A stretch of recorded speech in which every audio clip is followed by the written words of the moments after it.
Also, just to be a bit relaxed about it, don't expect your babies to sleep through on night 3. It's not going to happen unless you're very, very lucky. For most people, it's going to take a few months at least, and just to be a bit relaxed about it, and just as long as you're prepared and you know that that's going to happen, it's not going to be a big shock when you get a sleepless night every now and again.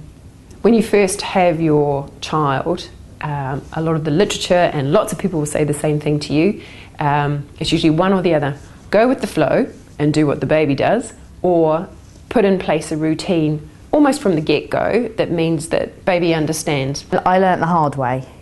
So the first time I would be picking up my son every time he cried, I would be rocking him to sleep, and I know people say that's a no-no, and for the second one I thought, right, I'm not going to do that.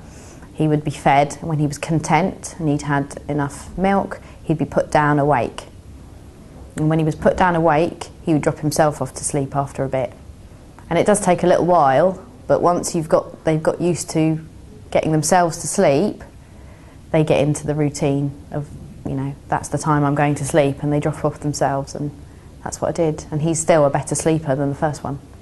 Really just by making sure that I put the baby down more or less the same time every night, so and then he could then establish a routine himself, so because babies really cotton onto things quite quickly, so all they want to do is be fed and put to sleep, so yeah, it was more or less the same every night. It took about 3 months before we got into any sort of routine.